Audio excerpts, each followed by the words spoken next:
We've got some rain today in Porry.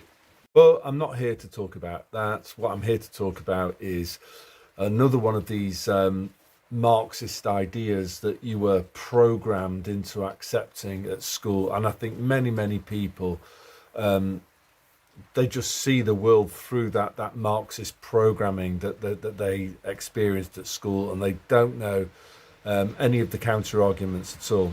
So the issue that I'm going to look at today is inequality.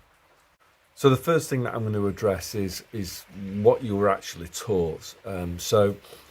Kids at school are taught that inequality is wrong. It's a terrible thing. They kind of liken it to I don't know, exploitation, slavery. It's a really bad thing, and no right-minded person can tolerate inequality. It's wrong.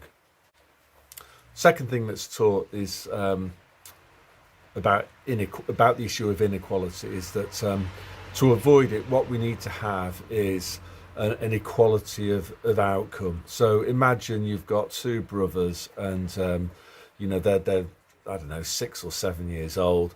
One of them is given some sweets. So you've got a situation of inequality. One brother has sweets, the other brother doesn't. What's the right thing to do? Well, obviously, it's to share the sweets out 50-50. So this is the kind of view of inequality that's pushed by schools, is we must try to achieve an equality of outcome so that everybody has the same. This has obviously got connections to straight out Marxism, hasn't it? Like equality of outcome. Third thing schools teach kids is that adults, well, they don't have parents that control them anymore. So what we need is some other body that can do the sharing out, and that body is the government. So it's the government's role to take sweets from people that have got too many and give them to other people who don't have sweets. And this is a good thing. This is what kids are taught. It's a really good and noble thing that we have the government who can take sweets away from people who have too many and give them to people that don't have enough. At school, kids aren't taught about the tax system at all, so they don't understand the nature of progressive income tax. I was always amazed. Well, I'm not amazed about why this isn't the case, because they don't want kids taught about it. But it would have made some good maths lessons, wouldn't it, at primary school?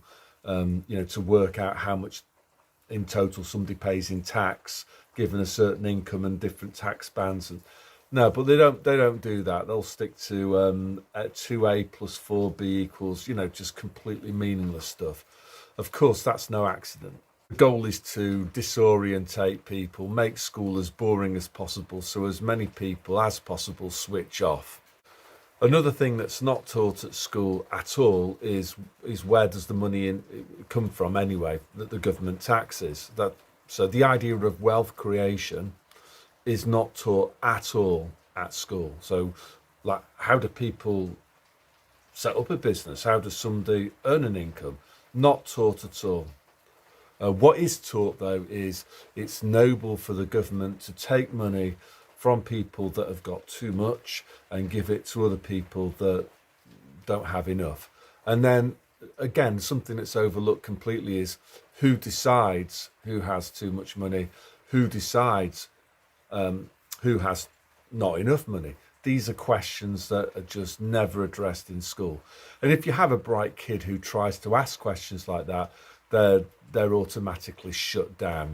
They're teachers and schools, they don't like kids who ask questions. What they want instead is people that memorize other people's opinions, most often the chief examiners, and then they can just remember all these arguments, other people's arguments, and then they just spew it out fast and accurate in an exam, and they're deemed to be good students.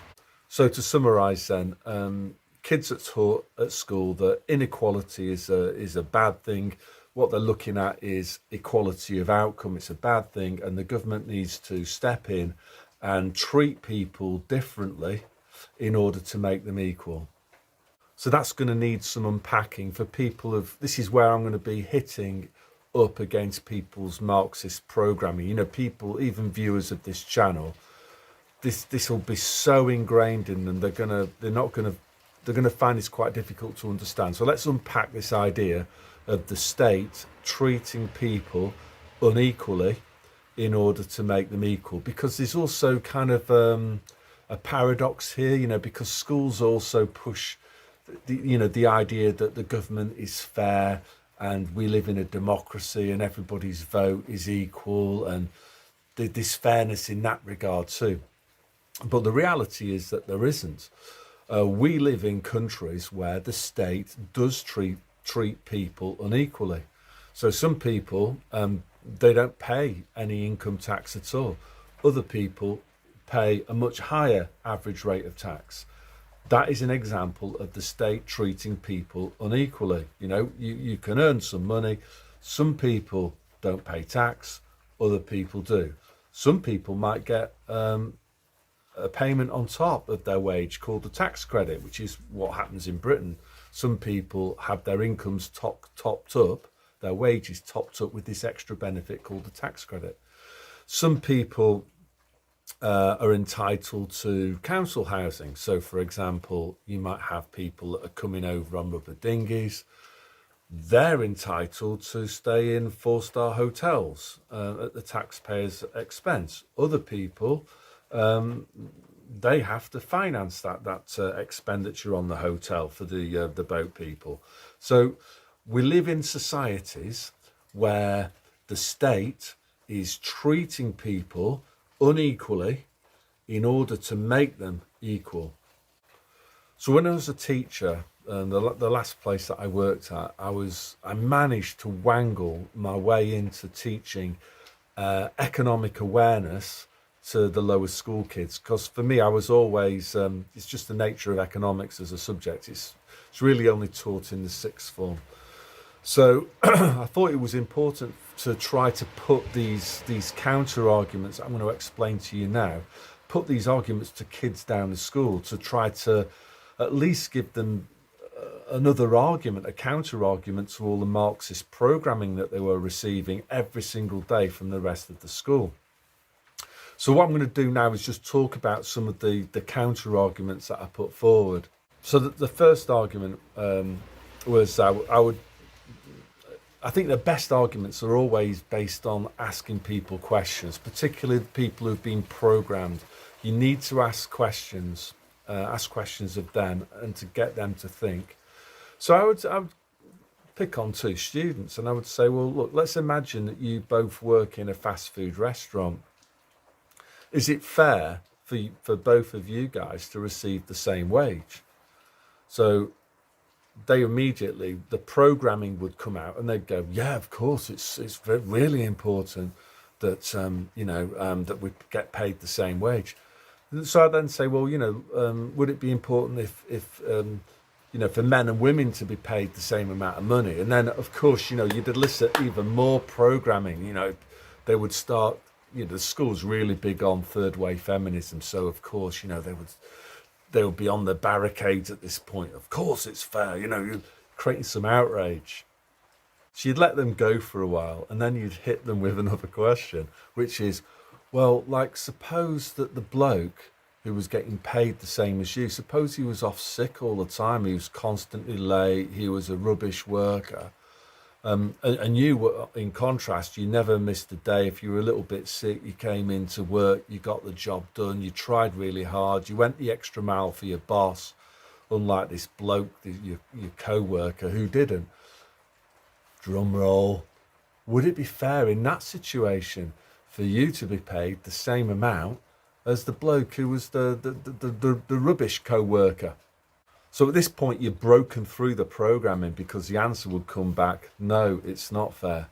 And at this point, you've actually made some progress. So you've actually planted the idea then that a degree of inequality is actually morally justified.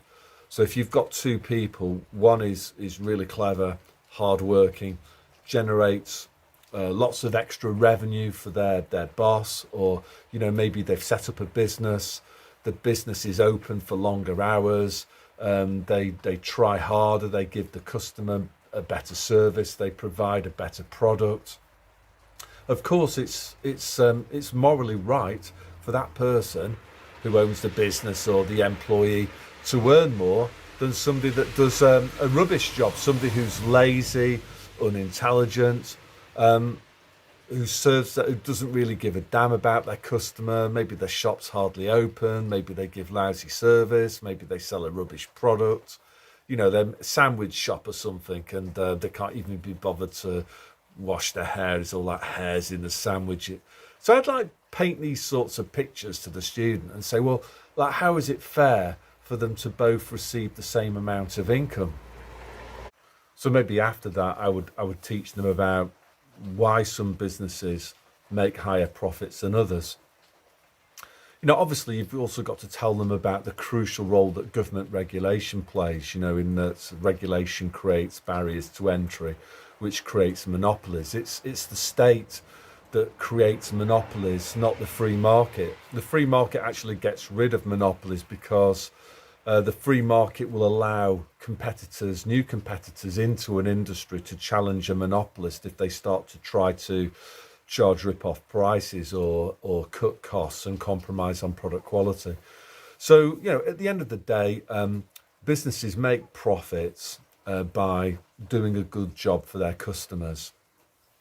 So you actually have to explain that, sometimes if somebody's earned a good profit, or they've done a cracking job for their employer and they've got promoted, it's only right and proper that they earn more money than somebody who doesn't do as well for the employer.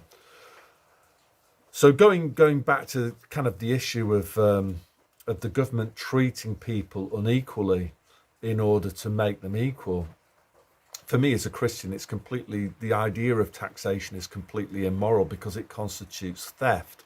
Taxation isn't a choice. If you decide not to pay your taxes, you'll be fined, sent to court, and eventually thrown in jail. So the state will use force against you if you don't comply with their wishes. That is the complete opposite of the free market, where everything is done on a voluntary basis. So if you feel that you're being exploited by your employer in the free market, you walk away and you find a better gig, or maybe you set up a business of your own. So all transactions take place on a voluntary basis, which makes exploitation impossible.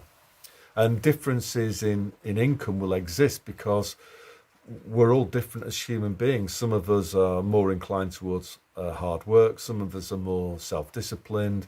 Some of us are more inclined to empathy. We want to do a good job for our customers who, we care about our customers. Those are the best businesses that you see in the private sector, the ones that are the most successful, because they just genuinely care about their customers. They have a passion for service. Much like Jesus had a passion for service. He used to wash the feet of the poor. It wasn't the government forcing him to do that. It was a conscious act of free will. So in conclusion then, what you've been taught, your Marxist programming about from school is completely immoral. It's immoral for the state to treat people unequally in order to make them equal. What is moral is for the state to treat everybody equally. So if you're going to have taxes, everybody pays the same rate of tax. The state does not discriminate. Obviously, the best way to do this is just to slim the role of the state right back. So the only thing that the state does is provide law and order and civil defence, the army. Is there anything else that I want to say? Yeah, the other thing, of course, is that when the state tries to make people equal by treating them unequally, you end up with what you've got in Britain and many other countries, which is very, very high progressive taxes. So smart, hard-working people who are inclined towards service, they just get penalised. They pay sky-high rates of tax, which disincentivises them from working. And working really should be redefined as the act of helping your fellow man. So people just give up and they think, well, why should I try and help others if the state is just going to steal what I've earned from helping others? So it's a massive disincentive to work. So society ends up with less output to consume. The other thing that happens, of course, is that the welfare benefits disincentivize people at the bottom of society from actually, I think in many cases, there was somebody that used to make comments on my channel. This person, it was a lady who she was had kids, and then she made the decision to divorce from her husband. And basically she thought it was just acceptable for somebody else, the taxpayer, to just pay for her to stay at home, and the taxpayer pays to look after her kids. Somebody like this would there's a massive moral hazard. Basically, the benefit system encourages people into adopting lifestyle choices that are not to their benefit, not to society's benefit either. It disincentivizes them as well.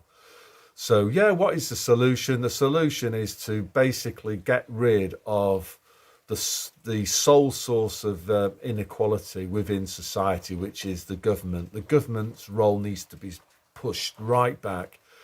And what we need to focus on is equality of opportunity, rather than what you've been taught at school, your Marxist programming, which is equality of outcome. Equality of outcome, it leads to communism and fascism. It leads to gulags and concentration camps. It leads to totalitarianism and mass murder. Yeah, we need a society that's based on voluntary cooperation, which is the free market. What we've got at the moment is not good at all, because it's based on force, state theft, the state treating people unequally. It leads to resentment, of course. You can see, the British government, for example, have been bringing in people who are not really equipped to make a contribution to a modern society. As a result, they're a net drain on the taxpayer.